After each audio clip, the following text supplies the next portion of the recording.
everyone, so I'm finally doing another proper review for you guys, and today that is on The Diviners by Libba Bray.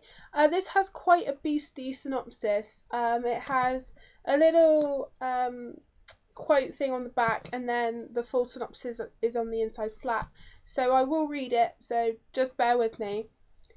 A restless wind sweeps the streets, dashing along the Hudson River, past the crowded bars of Harlem, the air filled with smoke, laughter and jazz. It comes to rest outside a deserted mansion. Something is stirring deep within its dilapidated walls.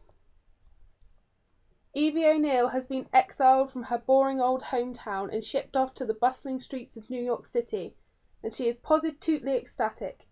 It's 1926 and New York is filled with speakeasies, Ziegfeld girls and rakish pickpockets.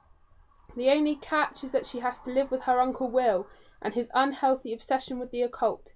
Evie worries that he'll discover her darkest secret, a supernatural power that has only brought her trouble so far. But when the police find a murdered girl branded with a cryptic symbol and Will is called to the scene, Evie realizes her gift could help catch a serial killer. As Evie jumps headlong into a dance with a murderer, other stories unfold in the city that never sleeps. A young man named Memphis is caught between two worlds. A chorus girl named Theta is running from her past. A student named Jericho hides a shocking secret. And unknown to all, something dark and evil has awakened. So I hope that wasn't too boring for you guys. First of all, this cover is absolutely gorgeous. If you can see that there, and the spine. And even the inside, when you open it up, it's really just beautiful. And I love that this book is set in the 1920s, and I love that they've incorporated that on the cover. You have the flapper there and the really Art Deco style buildings and lights, and even the colour, this colour blue, it's very Art Deco, so I love that about it. I also really like the US cover. It's not as bright as this, but I still think it's a really great cover. And underneath the dust jacket of the US hardcover, it's got this really cool pattern on it. So I think either edition is really nice. So I really wanted to read this book because it's a mix of genres that I enjoy. Obviously, being set in the 1920s, it's a historical.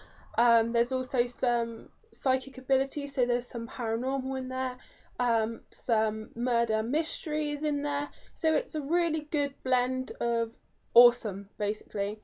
And so yeah, that really drew me in, the idea that it's this blend of everything. It is quite a big book, and it took me a while to get going with this book. It's not that I wasn't enjoying it, it's the beginning just, I think I was intimidated by the size of it as well, because it's almost 600 pages.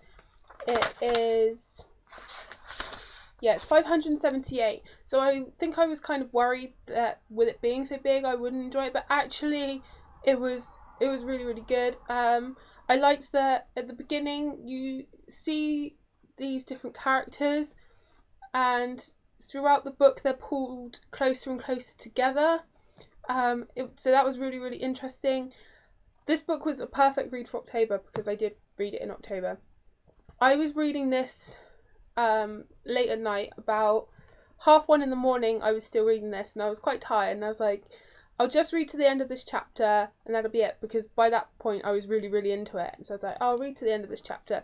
And the last little bit of that chapter was in the killer's point of view, and it was really creepy. So I turned the lights off and I was quite scared. Every little bump in the night was quite scary. So Libba Bray is an awesome writer. These murders basically are also quite gruesome.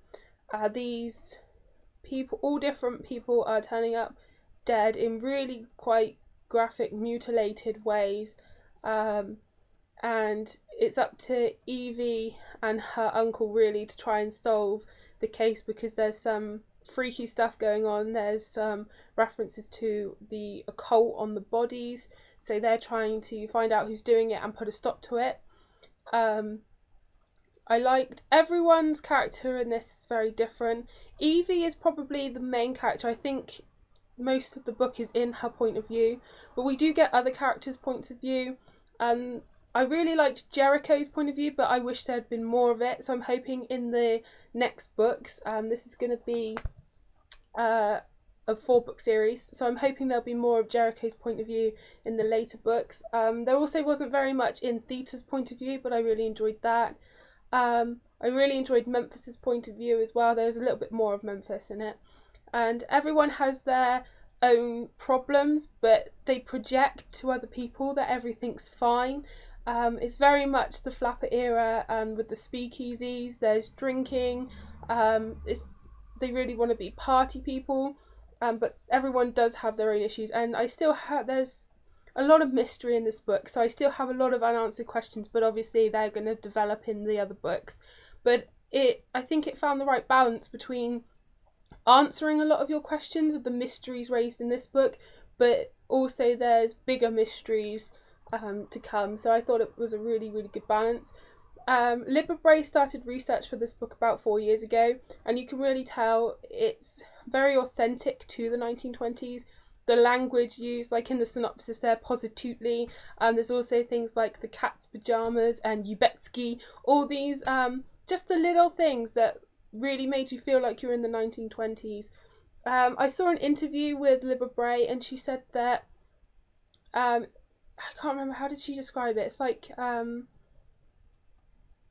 the X-Files meets the Flappers and things like that. It was perfect for that. It was really quite creepy. The mystery was awesome. Everyone's secrets really made you intrigued. Evie's character I also really enjoyed, because at the beginning you find it very hard to like her, and I think that gave me a little bit of trouble getting into the book as well. But I see now why Libba Bray did that. I think it definitely made her more realistic, especially for the Flapper age, the sort of hedonistic lifestyle. But you do think Evie's quite selfish, but then when she moves to New York with her uncle, she doesn't change completely, but you do see a different side to her and why she acts the way she does. And there's one particular moment in the book that's quite it's a big revelation, and you do actually see why she acts the way she does, and you completely feel for her. And so I love that about it. So I absolutely love this. It took a little while for me to get into it, but once I did, I flew through it and I absolutely loved it. I definitely gave this 5 out of 5. I can't wait to see where the series goes, what more can happen, more of the secrets, how things develop. It is quite dark, like I said, and creepy, and at the end it ends on a sort of higher note, a little bit mushy, but I'm really glad that was there, because I think the book needed it. It gave the book it let it end on a light note, which I think it needed. Otherwise the book may have been too down in the dumps. So I think having that little bit at the end just made you happier when it ended. So yeah, I can't wait to see where this series goes. Definitely recommend it. It's an absolute must read, and it's my first Libba Bray book, but I'm definitely going to be checking out all her other books because of this book.